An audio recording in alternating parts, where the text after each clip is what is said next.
Dober dan. Pozdrav.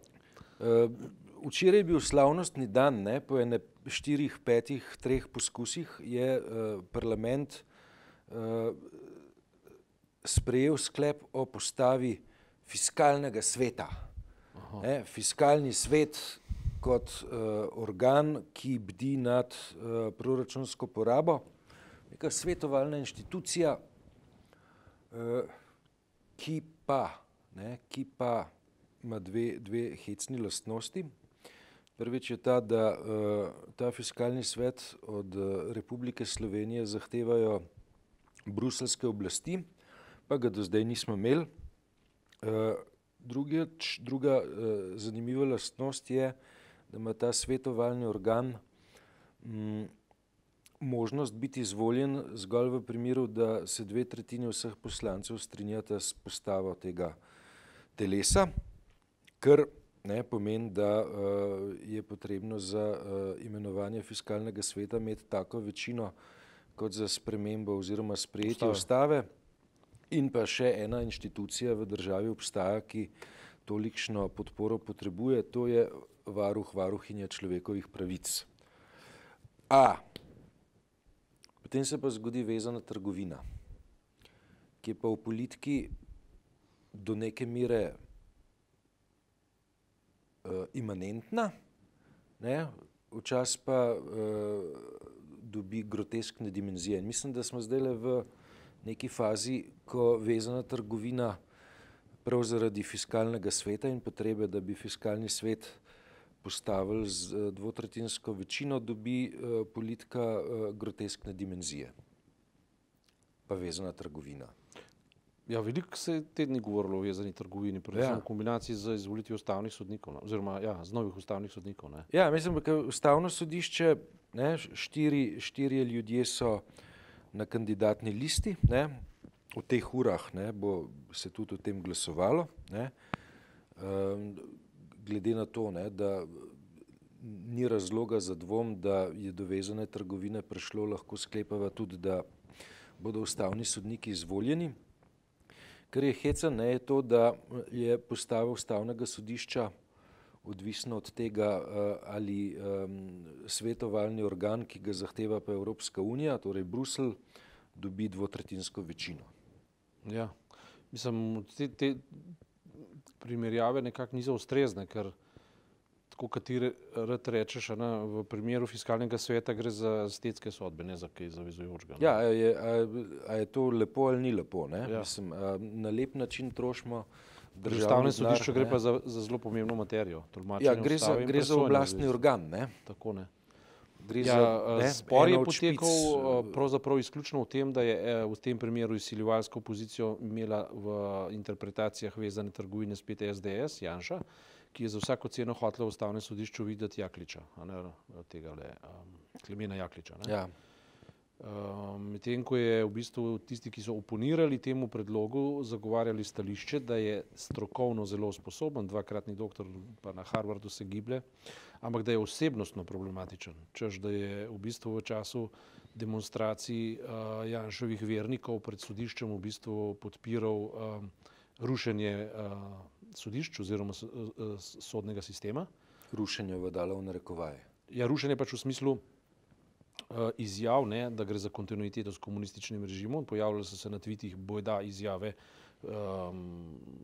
smakni tega komija in tako naprej. Skratka nekaj, kar je pravzaprav za neko tako... Nedostojno, ja. To je nedostojno. To so bili očitki namreč, jaz tega nisem videl. Ampak glede na to, da je bilo to javno objavljeno, verjamem, da je res. Jaz sem ta tweet celo videl, sicer tako imenovani screenshot oziroma posnetek spletne strani, ker je potem ga avtor sam umaknil, očitno zavedajoč se, da ga je polomil, je tukaj ga malo polomil.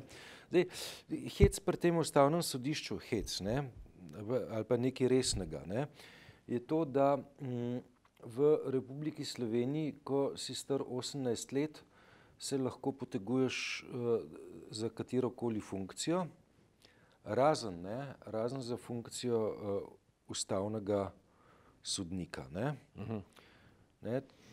Tudi za predsednika republike lahko kandidiraš z 18 leti, za poslanca, državnega svetnika in tako naprej, če imaš ustrezne kvalifikacije, verjetno tudi za direktorja, se ne more zgoditi, ne, da bi imel zadostne kvalifikacije.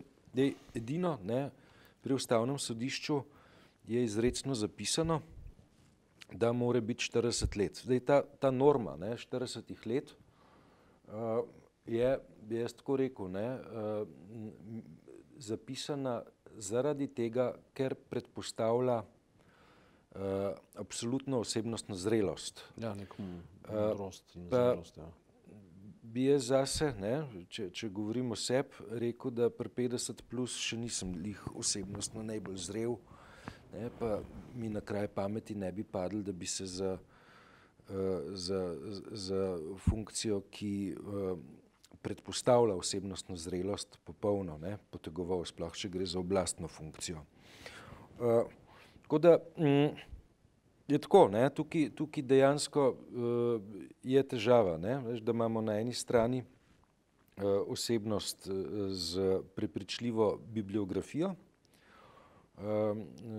bibliografijo objavljeno pri najuglednejših evropskih založbah, so avtor kar v redu komentarja Ustave Republike Slovenije, ne, ki pa, ne, morda te stopnje zrelosti, ne, ki bi jo predpostavljalo Ustavno sodišče, pa še nima, ne. Ampak zdaj smo to zapakirali v neko vezano trgovino. Veš, v konkretni osebi ima lahko vsakdo svoje mnenje. Je pač bolj ali manj veljavno, bolj ali manj resnično, ali kakorkoli. Jaz osebno nimam dobrega, definitivno, ker sem poslušal neki intervju, osebno ga ne poznam, sem pa poslušal neki intervju na enem od radijev z njim, konkretno na Radiu Ognjišče, in tiste sociološke sodbe, ki jih je izrekel, so bile mala katastrofa, ne. To se pravi, takemu človeku jaz ne bi zaupal ničesar v javni sferi, ničesar, ne. Ampak to je pač moje zasebno mnenje. To, kar pa je tu, o čemer se mi pogovarja pomembno, je pa to, ne, da to nikdar, nikoli in pod nikakršnimi pogoji ne bi smel biti predmet vezane trgovine med strankami, ne. Zdaj, če stranke prevzemajo določene javne, rečemo temu tako, kot bi rekel Borut Pahor, predsednik države, odgovornosti, a ne, pa reče v redu, mi prevzemamo te in te funkcije in nosimo odgovornost zanje, a ne. Odgovornost za ustavnega sodnika pa ni na strani strank, kvečjemu na strani parlamenta, nikakor pa stranke v parlamentu ne morejo trgovati in barantati z imeni, še posebej pa ne v dveh popolnoma neadekvatnih sferah, tako kot je Fiskalni svet versus Ustavno sodišče. In seveda, ker gre zdaj SMC-ju, domnevam, jim je zelo veliko do tega, da pač v tujini, se pravi v Bruslju in pa v zavezniških velikih državah, predvsem Nemčiji in tako naprej, ne pustijo vtisa, da smo nestabilna država, politično nestabilna država. Ker nimamo fiskalnega sveta. Ja, in da ne moramo niti do enega fiskalnega sveta priti, ne, je bil pripravljen domnevno, ne, riskirati pač tako pomembno temo, kot je Ustavno sodišče. To pa je v očeh pač kritične javnosti nedopustno, ne. Nedopustno, ne. Zdaj, stranke so spet v tem smislu prestopile Rubikon in trgovina je prestopila Rubikon in spet smo na podobni točki v mehkem trebuhu demokracije, kot smo bili z ograjami, ne. Ja, ne, zaradi tega, ker tako, ne, pač so teme, ne, pri katerih po mojem, no, barantanje v politiki ni dobro, ne. Če smo politični realisti, ne, ja, bomo podprli proračun, če boste cesto potegnili še tamle, ne, bomo podprli proračun, če boste dali malo več denarja za, ne vem, slovenski teater, ne. So pa točke, kjer se čez mejo ne gre. Kjer je problem, ne, barantanje. Ne? Ja, predvsem še zato, ker imamo v zvezi z konkretno stranko pa nekaj izkušnja, ne. Če se spomniš 2009, ko se je sprejemal zaključni račun za nazaj, ne, za državni proračun za leto 2007 in je računsko sodišče takrat ugotovilo, da ta račun, ta proračun ni imel presežka, ampak je imel kar manko, ne. In razložil je metodologijo, zakaj je to tako, ne. In potem je ena stranka, konkretno takrat SDS, rekla, da njih mnenje strokovne inštitucije, kakršne računsko sodišče ne zanimajo, so se oni odločili, da ima pač zaključni račun plus, pika. Ne? In potem bi morali v parlamentu izglasovati eno ali pa drugo. Takrat je SDS, vključno z njenim predsednikom, rekla, če ne boste potrdili, da ima državni proračun plus v bilanci, se pravi v zaključnem računu, mi ne bomo dali glasu za vstop Hrvaške in Albanije v zvezo NATO, se spominjaš. Ne? Potrebno pa dvotretjinska večina. Ne? Ja. In so to izsiljevali do te točke, da je koalicija Boruta Pahorja, tedanjega premijerja, lepo popustila in preprosto ugotovila, da je prazna vreča polna vreča. Morda pa je bila napaka, da so Hrvaški dali soglasje za vstop v NATO. Lahko da, ampak to nima veze za temo. Ker dejansko, izsiljevalska pozicija, ne, vezanih trgovin na neki točki, takrat je treba igro ustaviti in jo razglasiti javno. Ne. Potem pa ljudi vpraša, da se vi s tem strinjate. Ne. Ne vem, mi je zelo žal, ne, ampak veš, kaj bi rad jutri pisal, ne, da razkrim, da mal delava, da meha naše... Jutri za soboto. Ja, jutri četrtek. Da imela tlele zdaj pred občinskom uredniški sestank. Dajva ga imeti zaradi tega, ker se mi zdi, da bi lahko naše občinstvo, ki zelo rado gleda, lahko tudi malo bralo. Ne? Ja. Ampak to, kar bi pisal, bi tudi zdaj povedal, zato, ampak tam bi bilo bolj umetelno napisano. O tem ne dvomim, ja. Razdelano je bilo, ne.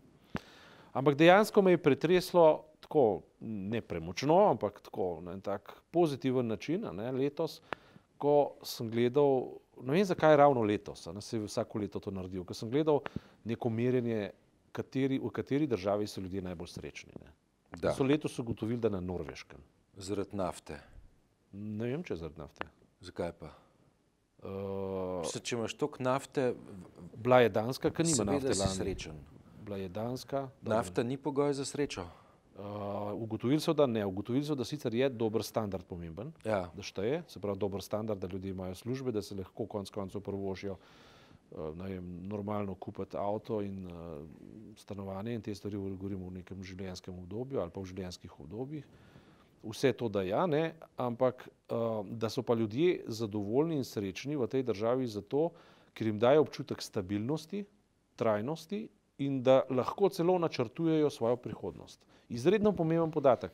Ljudje so na Norveškem, v Skandinaviji, kljub tem vsem krizam in vsem teh zadevščin, začutijo tako stabilnost, da so celo zmožni in se strinjajo s tem, da so zadost umirjeni, dost stabilni, da lahko načrtujejo svojo prihodnost in da bodo to prihodnost tudi doživeli. Ne. No, to je nekaj, kar mi v 25 letih nismo doživeli. Ne. V 25 letih, jaz osebno za sebe lahko govorim, pa verjetno za večino ljudi, ne, nismo doživeli pozicije, v kateri bi na stabilen in varen način lahko načrtovali svojo prihodnost. Tega nismo. Ne tesnobno. Sploh ne načrtovali, zaradi tega, ker, a veš, karkoli si že naredil, če si vzel neko shemo, ne, ali pokojninsko, ali dodatno zavarovanje, si čez 5 let ugotovil, da je kriza pojedla tisto, kar je bilo zajamčeno. Ne. In, ja. veš, ali si ugotovil, da tisto, kar je bil nek dodatni steber, je zdaj predmet neke privatizacije in na koncu ne veš, kaj bo iz tega ratal. Ne.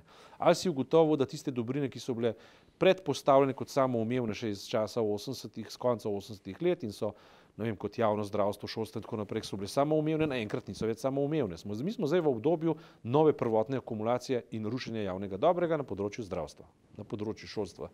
Ravno tako, ne, sociala je vprašljiva, ideologija ekonomizma je tukaj tako leviatanovsko, zmajevsko prisotna, ne, medtem ko v starih utrnih kapitalističnih državah skandinavskega tipa pa ljudje so srečni. Ne. V čem je razlika? Ne? V tem, da Norvežani niso v Evropski uniji. Ne, sploh ne drži. V tem je razlika, da ti ljudje imajo neko ponotranjeno poštenost, nek zakon, ne, ki je samoumeven in se ga držijo. Ne.